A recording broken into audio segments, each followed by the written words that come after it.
കനത്ത മഴയിൽ ബാവലിപ്പുഴയിലെ ജലനിരപ്പ് ഉയർന്നതോടെ പേരാവൂർ ഡിവൈഎസ്പിയുടെ നേതൃത്വത്തിൽ കൊട്ടിയൂർ വൈശാഖ മഹോത്സവ വേദിയിൽ സുരക്ഷാ യോഗം ചേർന്നു. വൈശാഖ മഹോത്സവത്തിന് ഭക്തജനത്തിരക്ക് വർദ്ധിച്ചു വരുന്ന സാഹചര്യത്തിലാണ് തീർത്ഥാടകരുടെ സുരക്ഷ മുൻനിർത്തി മുൻകരുതൽ നടപടികൾ ശക്തമാക്കാൻ യോഗം തീരുമാനിച്ചു. ഇപ്രാവശ്യം ആചാരപ്രകാരമുള്ള ഡേറ്റ് വാങ്ങിയതുകൊണ്ട് വെള്ളം കൂടുതലാണ്. 2 ന്യൂനമർദ്ദം ഇത് വന്നതുകൊണ്ട് വെള്ളം കയറിയിട്ടുണ്ട്. 2 ഇൻസിഡൻറ്റ് നമുക്കിപ്പോൾ റിപ്പോർട്ട് ആയിട്ടുണ്ട്. ഒന്ന് കാഞ്ഞങ്ങാട് നിന്ന് വന്ന ഒരാളും അതുപോലെ കോഴിക്കോട് നിന്ന് വന്ന 2 പേരും മിസ്സിംഗ് ആണ്. അവർ രാവിലെ 5 മണിക്ക് വെള്ളത്തിൽ കുളിക്കാൻ ഇറങ്ങിയെന്ന് പറയുന്നുണ്ട്. പക്ഷെ അത് എന്താണെന്ന് നമുക്ക് കിട്ടിയിട്ടില്ല. അപ്പോൾ ഇന്നൊരു ബോഡി കണ്ടു എന്നൊക്കെ പറഞ്ഞിരുന്നെങ്കിലും പക്ഷെ അത് കിട്ടിയിട്ടില്ല.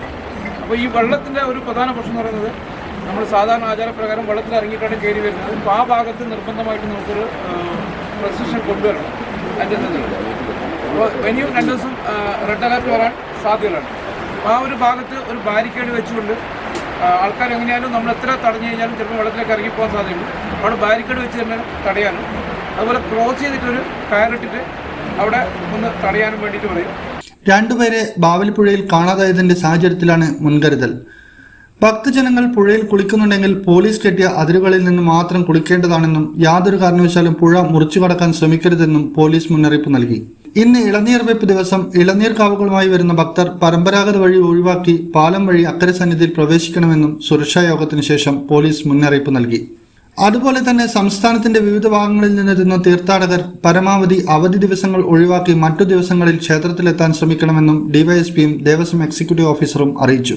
ഇനി അടിയൊഴുക്ക് ശക്തമായിട്ട് പോകുന്ന സമയമായതുകൊണ്ട് ഒന്നാമത്തെ കാര്യം അതാണ് പറഞ്ഞത്, പുഴയിൽ ആളിറങ്ങുന്നത്. അതുകൊണ്ട് ഈ ഒരു ഇൻസിഡൻറ്റ് നമുക്കുണ്ടായി. ഒരു കുട്ടി വെള്ളത്തിൽ പോയി എന്ന് പറഞ്ഞൊരു വാർത്തയും വന്നിരുന്നു. അങ്ങനെ 3 സംഭവമാണ് ഉണ്ടായിരിക്കുന്നത്. അപ്പോൾ അതിനെ ആവർത്തി ചെയ്യുമ്പോൾ നമുക്കതൊരു ഇതായിട്ട് മാറും. നമ്മുടെ കാരണം ഒരു 2 ഇൻസിഡൻറ്റ് ഉണ്ടായിട്ട് നമ്മളൊന്നും ചെയ്തില്ല എന്നുള്ളത് പറയുമ്പോൾ അത് നമ്മുടെ തലയിലേക്കാണ് വരുന്നത്.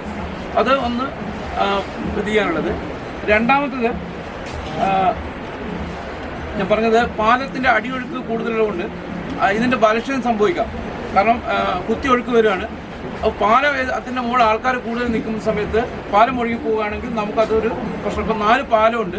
പാലത്തിൻ്റെ മുകളിൽ മാക്സിമം ആളെ ഇറക്കിയിട്ട് പാലം എപ്പം ഫ്രീ ആക്കിയിടാനുള്ള ഒരു അവസരം കൊണ്ടുവരണം. അല്ലെങ്കിൽ പാലത്തിൻ്റെ മുകളിൽ കുറേ ആൾ നിൽക്കുന്ന സമയത്ത് പാലത്തിൻ്റെ അടിയിൽ എന്തെങ്കിലും സംഭവിക്കുകയാണെങ്കിൽ അത് നമുക്കൊരു അബദ്ധമായിട്ട് വരും. കാരണം നമ്മൾ PWDക്ക് റിക്വസ്റ്റ് കൊടുത്തത് പക്ഷെ അവർക്ക് ഇപ്പോൾ അത് പരിശോധിച്ചിട്ട് അതിൻ്റെ ഉറപ്പ് തരാൻ പറ്റില്ല എന്നാണ് നമുക്ക് ലെറ്റർ തിരിച്ചു തന്നിരിക്കുന്നത്. കാരണം ഈ ഒരു സമയമായതുകൊണ്ട് സുരക്ഷയെ മാനിച്ച് തീർത്ഥാടനത്തിനെത്തുന്നവർ ദേവസ്വം ജീവനക്കാരുടെയും പോലീസിന്റെയും നിർദ്ദേശങ്ങൾ കർശനമായി പാലിക്കണമെന്നും നിർദ്ദേശമുണ്ട്.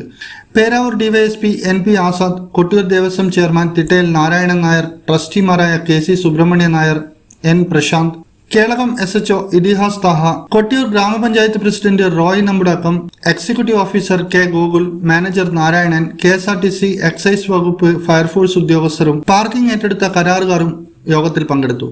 ഇന്നറിയാൻ news Kerala, Kannur.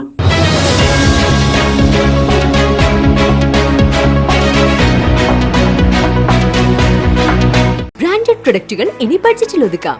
S&Sന്റെ summer sale ഓഫറിൽ എല്ലാ ഇലക്ട്രിക് പ്ലംബിംഗ് ഉൽപ്പന്നങ്ങൾക്കും 67% വരെ ഡിസ്കൗണ്ടിൽ സ്വന്തമാക്കി വീട് പണിക്ക് ചിലവ് കുറയ്ക്കാം. SS marketing, Parakkandi, Kannur.